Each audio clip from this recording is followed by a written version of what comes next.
In this video, we will discuss about the digestive system of Labiorhyncha.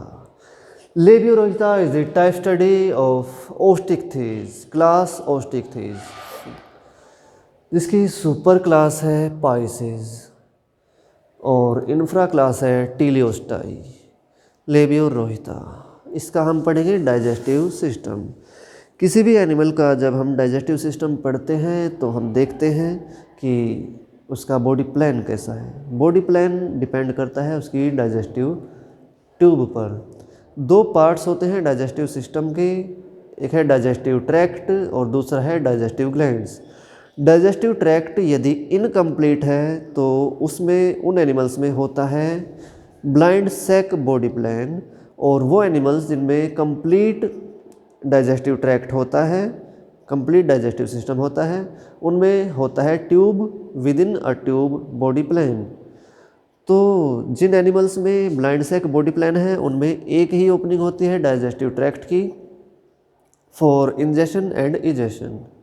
Mouth से ही ingestion और वहीं से egestion होता है। तो blind sac body plan example है सिलेंट्रेटा, प्लेटीहेल्मिन्थेस। और ऑन दी अदर हैंड जिनमें कंप्लीट डाइजेस्टिव सिस्टम होता है उनमें होता है tube within a tube body plan. उसमें दो ओपनिंग्स होती हैं डाइजेस्टिव ट्रैक्ट की, माउथ और anus. Mouth for ingestion, anus for egestion. तो इसमें लेबियोरहिता में जो डाइजेस्टिव सिस्टम है वो कंप्लीट है तो उसकी दो ओपनिंग है, एक है माउथ और दूसरी है एनस। तो लेबियोरहिता डाइजेस्टिव सिस्टम के दो पार्ट होते हैं, एक है डाइजेस्टिव ट्रैक्ट, दूसरा है डाइजेस्टिव ग्लैंड्स। तो ट्रैक्ट की बात करें तो इसको कहते हैं एलिमेंट्री कैनाल,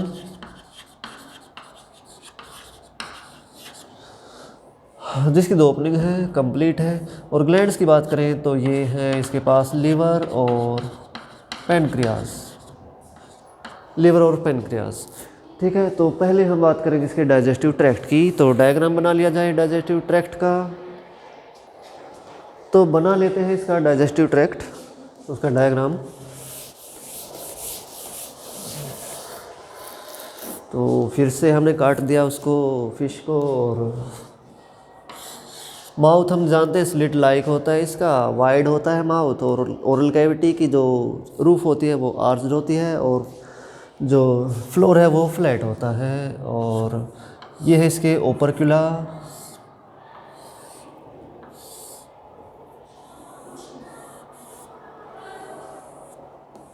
और हमने निकाल ली है इसकी एलिमेंट्री कैनाल। तो mouth leads into oral cavity and then oral cavity leads into pharynx. और इसका जो फेरिंग्स है वो बड़ा सा है। इसको ऐसे काट के हमने देखा तो काट रखा है तो कुछ ऐसा दिखाई देगा। ट्यूब को काट के हमने ऐसे ओपन कर दिया तो कुछ ऐसा व्यू उसका हमें दिखाई देगा। It will look like that. यहीं तक हमने काटा, ठीक है। फेरिंग्स के इसके दो पार्ट हैं, एंटीरियर फेरिंग्स और पोस्टीरियर फेरिंग्स। और it leads into intestinal bulb. Mouth pharynx, oesophagus, intestinal bulb. यहाँ पर है ईसोफेगस इसकी, ये इंटेस्टिनल बल्ब। और उसके बाद है इसकी यूनिफॉर्म डायमीटर वाली इंटेस्टिन जो कि कोइल्ड है। अब नीचे जगह है नहीं तो मैं इसको बना देता हूँ साइड में। डिसेक्शन कर रखा है तो उसको निकाल के हमने एक तरफ कर दिया इसके विसरा को, यानी कि इसकी इंटेस्टाइन को। विसरा में क्या क्या आता है? तो विसरा में आते हैं इसका एलिमेंट्री कैनाल और एसोसिएटेड ऑर्गन्स। आपने स्थान पर पढ़ा होगा विसरा या विसरल ऑर्गन्स। सुशांत सिंह का जब मर्डर या जो भी हुआ उसका, या फिर किसी की भी जब ऑटोप्सी करते हैं तो उसका विसरा प्रिजर्व कर लेते हैं। क्यों विसरा प्रिजर्व कर लेते हैं? फॉर फर्दर इन्वेस्टिगेशन, कि उस पर्सन ने जिसकी डेथ हुई और जिसकी हम ऑटोप्सी कर रहे हैं उसने क्या खाया था, फूड कितना डाइजेस्टेड था, उससे टाइम का अंदाज़ा लगा लेते हैं कि कब डेथ हुई होगी, डाइजेशन कब जाके रुक गया था। तो विसरा को प्रिजर्व करते हैं, विसरा में इस एलिमेंट्री कैनाल को प्रिजर्व कर लिया जाता है और उसके लीवर और पैनक्रियाज को प्रिजर्व कर लेते हैं ऑटोप्सी के दौरान। तो ये इसका विसरा हम एक तरह से कह सकते हैं, या फिर ये इसकी इंटेस्टाइन है और लास्ट में है रेक्टम और ओपनिंग है एनस। चलिए, तो ये क्या हो गया, ये हो गया इसका माउथ।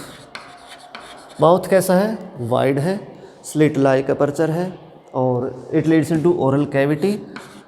ओरल कैविटी जो है इसकी, उसमें कुछ इस तरह से फोल्ड्स होते हैं अंदर की तरफ म्यूकस मेम्ब्रेन के, और इसकी जो ओरल कैविटी है उसको हम ऐसे सामने से देखें तो इस फिश की ये ओरल कैविटी, तो इसका जो फ्लोर है वो फ्लैट है और जो रूफ है वो आर्च्ड है। इस तरह से इसका माउथ है। ये इसके मैक्सिलरी लोब्यूल लाइक बार्बल्स। ठीक है, तो ये हो गई फिश का माउथ, इसकी ओरल कैविटी। और जो ओरल कैविटी है उसमें इस तरह से फोल्डिंग्स हैं और इट लीड्स इनटू फेरिंग्स। जो फेरिंग्स है उसके दो पार्ट हैं, एक है एंटीरियर पार्ट, दूसरा है posterior part. Anterior part is related to respiration, it belongs to respiration because it has gill slits, and posterior part it is related to digestion. The posterior part of pharynx has row of teeth, pharyngeal teeth. Here pharyngeal teeth are present, pharyngeal teeth of this fish are present. जो इसके fish के teeth हैं, इसके oral cavity में मैंने आपको बताया कि टीथ है, नहीं बताया ना। तो यहाँ पर टीथ नहीं है, इसके टीथ हैं पोस्टीरियर फेरिंग्स में फेरिंजियल टीथ। और जो टीथ हैं वो कैसे हैं, तो सभी टीथ एक जैसे हैं, तो दीज आर होमोडोंट। सभी टीथ सॉकेट में नहीं है लेकिन बोन के ऊपर अटैच हैं, तो कैसे हो गए, एक्रोडोंट। और एक टूथ गिरा तो दूसरा आ गया, दूसरा गिरा तो तीसरा आ गया, तो दीज आर पोलीफायोडोंट्स। ह्यूमन की बात करें तो ह्यूमन में कैसी डेंटेशन होती है, हम हैं हेटेरोडोंट, अलग अलग तरह के टीथ हमारे पास प्रेजेंट होते हैं। और डाईफायोडोंट, एक बार टूट गए तो दोबारा आएंगे लेकिन तीसरी बार नहीं आएंगे। दो तरह के टीथ हमारे पास होते हैं, दो सेट होते हैं, एक होते हैं डेसिडुअस या फॉलिंग ऑफ। डेसिडुअस का मतलब जो टूट जाते हैं, डेसिडुअस फॉरेस्ट जिनके पत्ते गिर जाते हैं, फॉलिंग ऑफ। और दूसरे होते हैं परमानेंट टीथ, पर इसमें कई सेट हैं, एक टूटा दूसरा आ गया, दूसरा टूटा तीसरा आ गया। So these are polyphyodont. और एक्रोडोंट हमारे अंदर कैसे हैं, हमारे अंदर है थैकोडोंट, यानी कि बोनी सॉकेट के अंदर हमारे टीथ गड़े होते हैं, बोनी सॉकेट के अंदर सीमेंटेड होते हैं, तो ये हो गए थैकोडोंट। लेकिन इनके जा बोन के ऊपर चिपके होते हैं, तो ये हैं एक्रोडोंट। ठीक है, सो ये इस तरह की होती है इनमें डेंटेशन। ठीक है, इसलिए इसका पोस्टर पार्ट जो है वो डाइजेशन से रिलेटेड है। उसके बाद आते हैं इसके नेक्स्ट पार्ट में, दैट इज ईसोफेगस। ये है इसकी ईसोफेगस। ऑटोप्सी को अब हम हटा देते हैं यहाँ पर। ईसोफेगस ब्रिटिश इंग्लिश में ओ लिखा है और अमेरिकन में ओ नहीं होता, तो आप इस तरह से भी लिख सकते हो ईसोफेगस को। इसकी जो ईसोफेगस है उसमें इस तरह से लॉन्जिट्यूडिनल फोल्ड्स होते हैं। कितने फोल्ड होते हैं, 7 बड़े बड़े लॉन्जिट्यूडिनल फोल्ड्स होते हैं इसके ईसोफेगस में। तो सेक्शन में देखेंगे तो वो कैसा दिखाई देगा, तो वो कुछ 1 2 3 4 5 6 7 इस तरह से 7 फोल्ड होते हैं इसकी ईसोफेगस में, बड़े वाले। और छोटे छोटे कई फोल्ड होते हैं। कैसे फोल्ड, लॉन्जिट्यूडिनल फोल्ड। तो एनगल्फ करने के लिए ये डायलेट हो सकती है और ये स्फिंक्टर की तरह भी काम करते हैं। ये क्लोज कर देते हैं, ईसोफेगस को क्लोज रखते हैं जब फिश रेस्पिरेशन कर रही है। केवल फूड को एनगल्फ करने के लिए ही इसोफेगस ये ओपन होती है। तो फेरिंग्स के बाद आई इसोफेगस, और इसोफेगस जो है this leads into its intestinal bulb.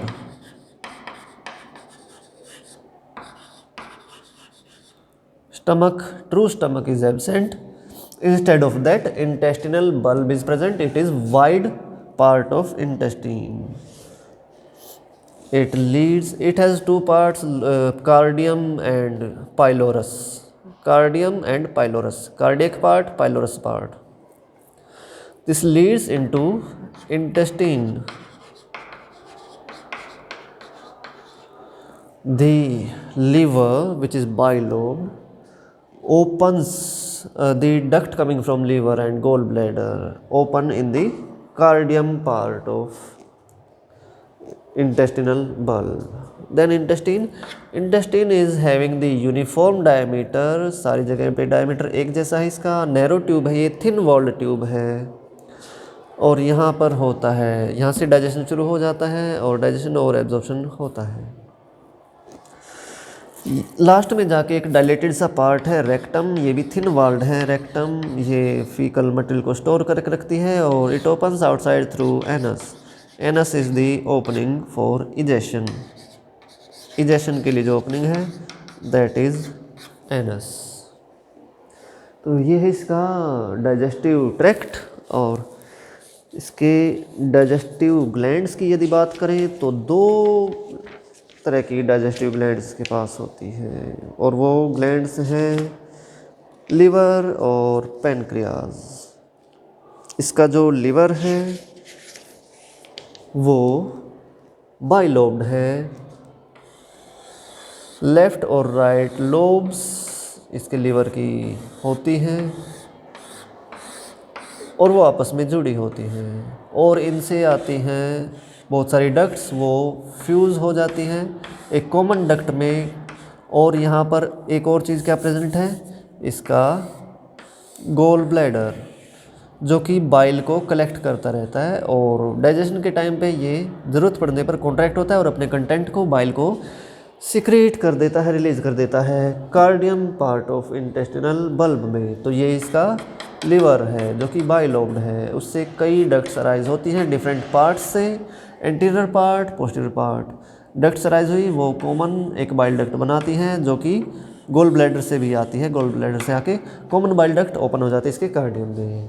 दूसरा जो इसका डाइजेस्टिव ग्लैंड है वो है पैनक्रियाज। इसका जो पैनक्रियाज है वो एक ट्रू ऑर्गन की तरह प्रेजेंट नहीं है, पैनक्रियाज डिफ्यूज्ड टिश्यू की तरह प्रेजेंट है।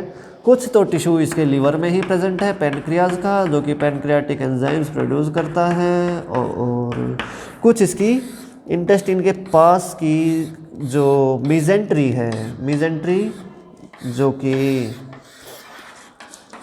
इसको इस पोजीशन में होल्ड करके रखता है कनेक्टिव टिश्यू, उस मीजेंट्री में ही जगह जगह पे डिफ्यूज फॉर्म में इसका पैनक्रियाज, पैनक्रियाटिक टिश्यू प्रेजेंट है।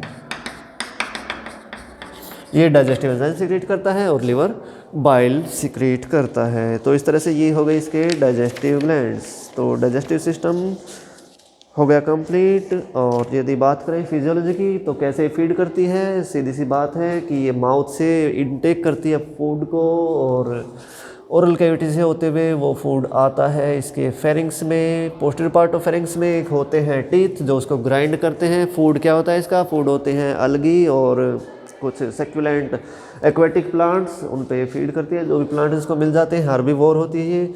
फेरिंग्स के फेरेंजियल टीथ से उसको ग्राइंड करके और फिर एंगल्फ कर लेती है इसोफेगस से। इसोफेगस से वो आता है इसके इंटेस्टिनल बल्ब के कार्डियम पार्ट में, जहाँ पर सिक्रीशन रिलीज़ हो रहा है बाइल का और पैनक्रियाज का भी।